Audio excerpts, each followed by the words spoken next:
only thing that is necessary to pass a clean bill paying the salaries of every man and woman in the Coast Guard is for the Democratic senators to withdraw their objection. Is that correct? That's correct. Thank you. Madam President. Senator from Colorado. Madam President, I seldom, as you know, rise on this floor to contradict somebody on the other side. I've worked very hard over the years to work in a bipartisan way with the presiding officer, with my Republican colleagues, but these crocodile tears that the senator from Texas is crying for first responders are too hard for me to take. They're too hard for me to take. Because when the senator from Texas shut this government down in 2013, my state was flooded. It was underwater. People were killed. People's houses were destroyed. Their small businesses were ruined forever. And because of the senator from Texas, this government was shut down for politics. Then he surfed to a second place finish in the Iowa caucuses. But we're of no help to the first responders, to the teachers, to the students whose schools were closed, with a federal government that was shut down because of the junior senator from Texas.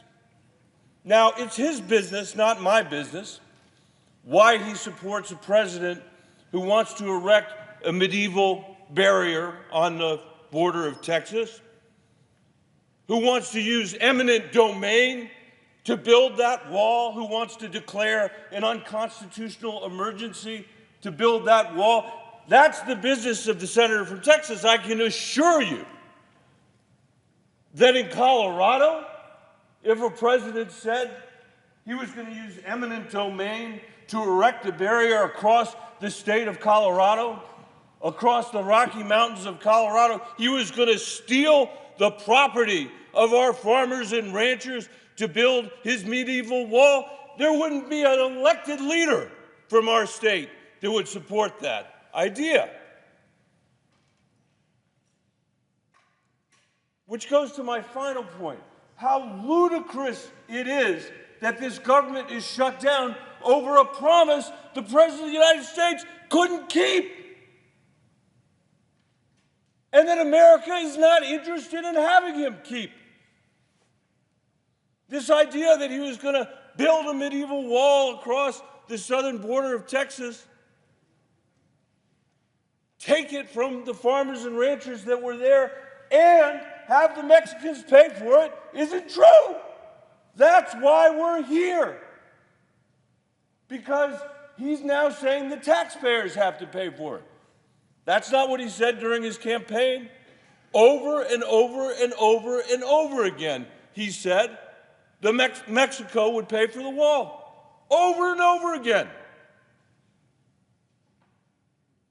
That was that.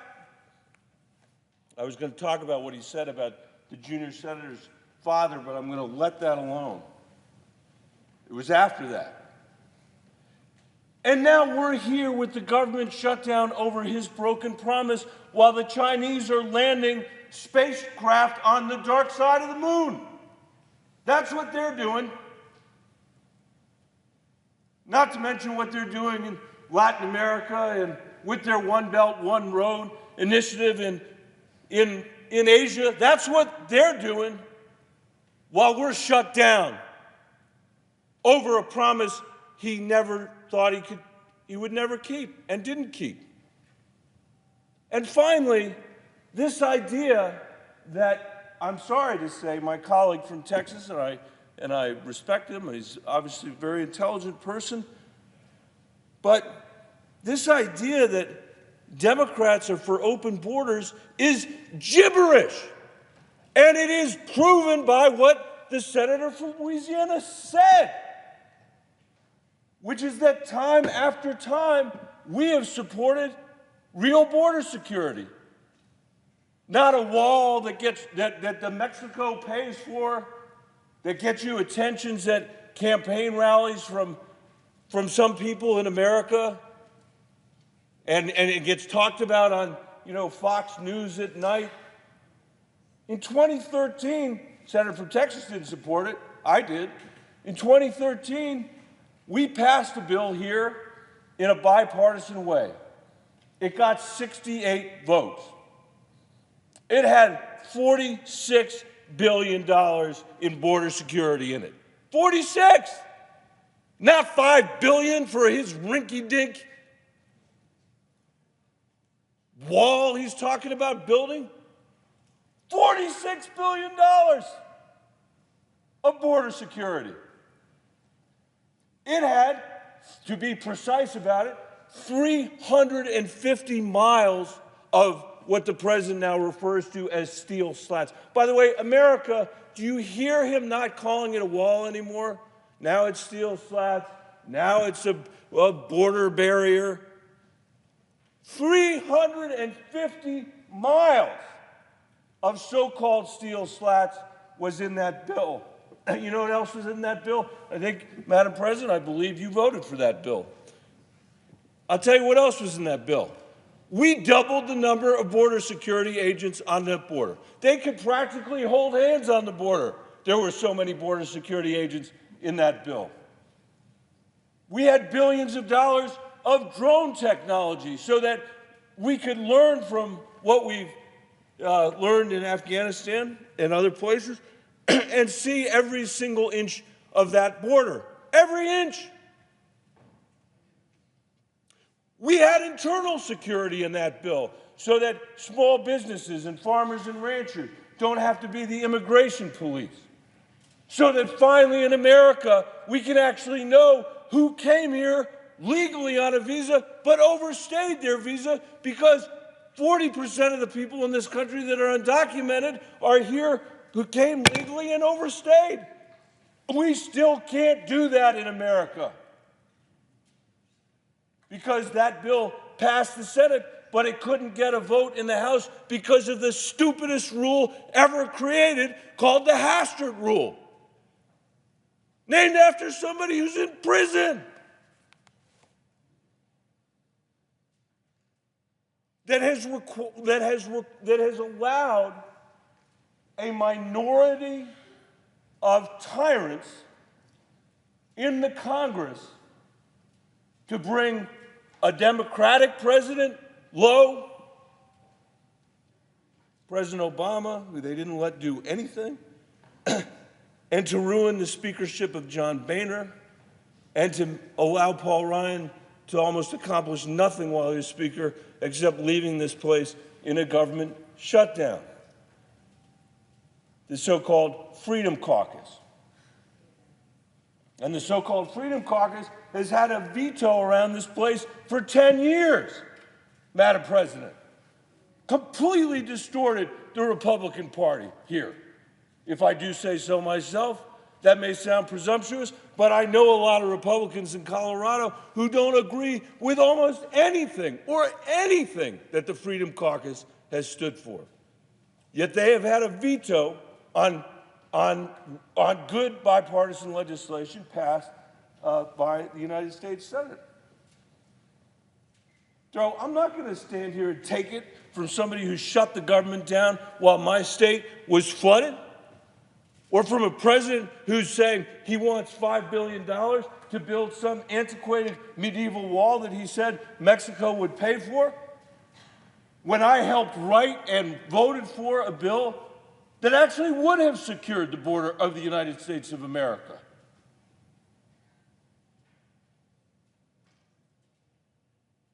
That would have secured our internal defenses as well.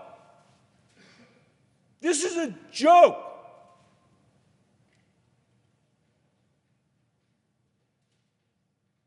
And the fact that it consumes, the cable networks all night, every night, and all the rest of it, this government should be open. We can debate whatever it is we want to debate.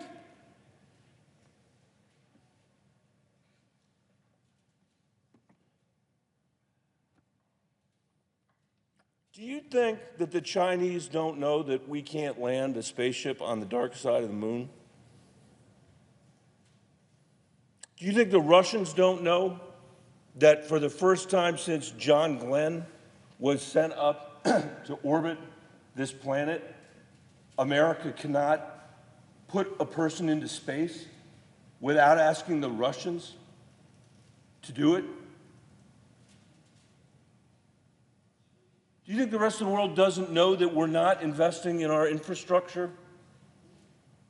That we're not investing in the young generation of Americans? That we're willing to lose the race for artificial intelligence to the Chinese? That we're going to break all of our longstanding alliances since World War II at a moment when China is rising? That China's GDP has quadrupled since 2001, tripled since 2003, doubled since 2009. Do we think that no one in the rest of the world knows all of that about us?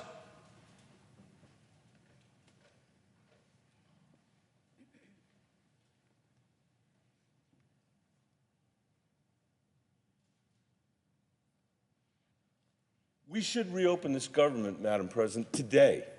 We should open it today.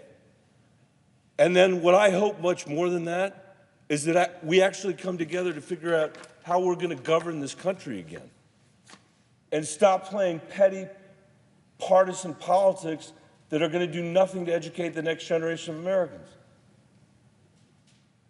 that are going to do nothing to fix the fiscal condition of this country. For 10 years, Madam President, I've heard the junior senator from Texas, I've heard the Freedom Caucus in the House of Representatives talk about how important it is to get the fiscal condition of our government fixed. In fact, that's been the pretext for shutdowns and for fiscal cliffs and for all this stuff that does nothing but denigrate our democratic republic. And now, Madam President, for the first time almost in history, it happened once before during the Vietnam War, for the first time almost in history, we are actually having our deficit shooting through the roof while unemployment is falling. Never happened before. And these are the people who called Barack Obama a Bolshevik and a socialist, and at the depths of the recession when we had a 10% unemployment rate, didn't lift a finger to do anything. They have now given us a fiscal condition where our deficit is going up while our unemployment rate is falling. Do you know how hard, Madam President, it is to accomplish that? Do you know how irresponsible you would have to be to accomplish that? Yet, that's what's been accomplished. When I was first here, it was actually a little after I was first here, I used to walk through Denver International Airport, which we're very proud of in Colorado. By the way, it is the most recent airport that's been constructed in America. While we've been closed, other airports around the world, new airports, have been open. Just while we've been closed. So Denver International Airport is the most recent airport in the country to be open. It was opened 25 years ago, a quarter of a century ago. And during moments like when the senator from Texas shut the government down while Colorado was underneath floods and people had lost all the things that I talked about earlier, their houses, their jobs, and their lives, I used to want to walk through that airport with a paper bag over my head because I was so embarrassed to be part of this. And I often wondered, Madam President, why anyone would, in their right mind, want to work in a place that has a 9% approval rate. In fact, I brought out a chart, two charts one day to the floor, one that showed that we hadn't always had the 9% approval rating, to remind people how far we had fallen in the public's estimation over the time that the senator from Texas and I have been here. And then I brought another chart out that looked at who else has a 9% approval rating. And I can't remember all of it. It's sort of been lost in the mist of time, but I do remember that the IRS had a 40% approval rating. There was an actress who had a 13% approval rating. More people wanted America to be a communist country, 11%, than approved of this country. And Fidel Castro had a 5% approval rating, which was lower than our 9% approval rating. He was the only one who had a lower rating than that. And so my question often was, why would anybody want to work in a place that has such a low approval rating? And why would they want to behave in a way that only made matters worse? And I'm sorry to say this, Madam President, but there is an answer. If you think you have been sent here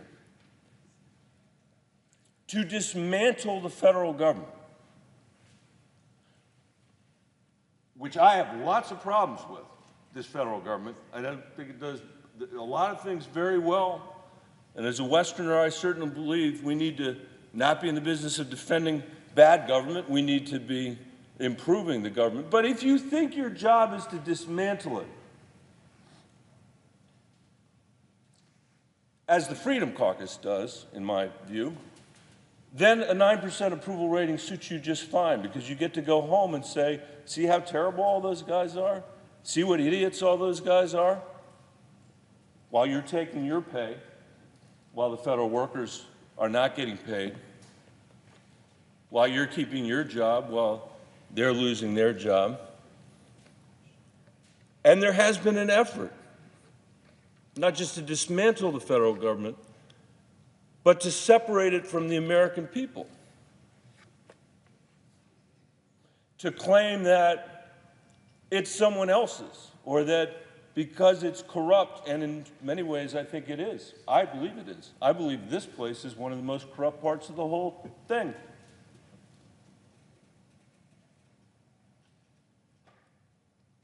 But because it's corrupt, or because it can't get its act together, or because it's too far away from the people, or because I would say because it's populated by a bunch of self-interested politicians who don't care about the priorities of the American people.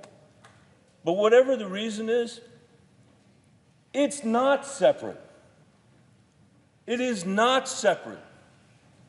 And the reason that's important is that we live in a democratic republic.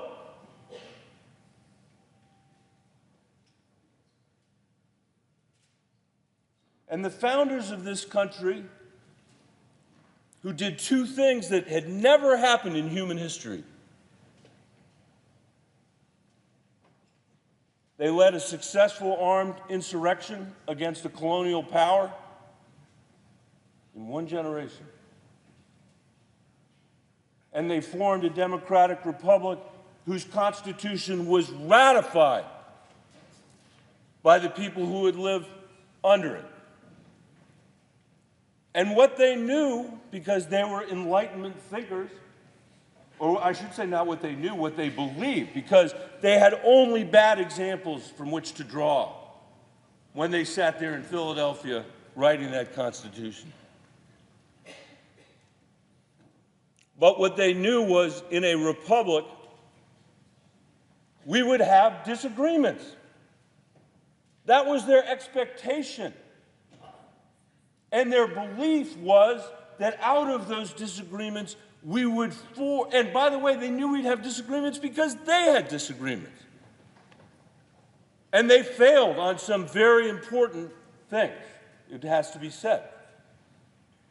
They perpetuated human slavery because they couldn't come to an agreement about that. And other people who I think of as founders just as important, just as significant as those founders, ended the enslavement of human beings in America and did other important things, like make sure my daughters had the right to vote. Those people also are founders. But what they believed at their core was that through our disagreements, we would forge more imaginative and more durable solutions than any king or tyrant could come up with on their own. That was their belief. That was their expectation. And I would say our country, in many ways, has eclipsed any expectation they ever had of what America would become. For the moment, we're the richest country in the world. We have the greatest capacity for self-defense of any human population in the history of the world. We are far more democratic and far more free, with all of our imperfections, than they would have ever imagined, and probably than most of them would have ever wanted. We are the longest lived democracy in human history.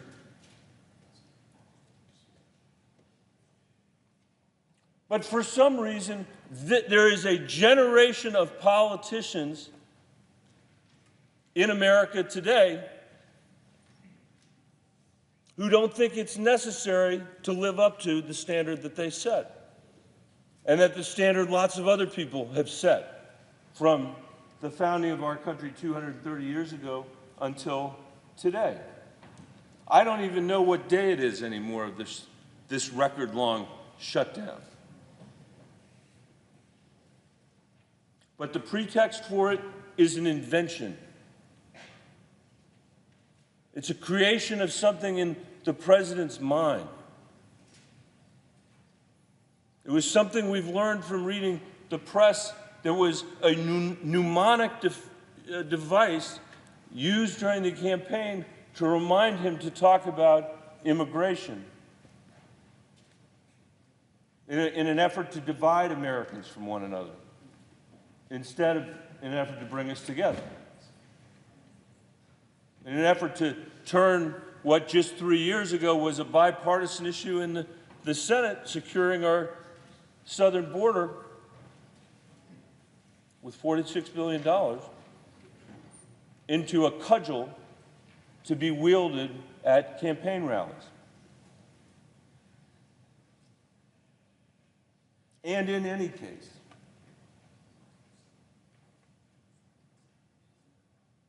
the least we could do while we have these shabby disagreements that aren't worthy of our predecessors, are not worthy of the state I represent, which is a third Democratic, a third Republican, and a third independent, are threatening to make our generation, the first generation of Americans, to leave less opportunity, not more, to the people coming after us. A generation of politicians who are openly suggesting that America's role in the world should be diminished. The least we could do is reopen our government and stop pursuing the self-inflicted harm that it creates to have hundreds of thousands of federal workers out of work and not being paid, not able to support their families, while we continue to stand on this floor having mindless arguments that are going to do nothing to advance the future of our country.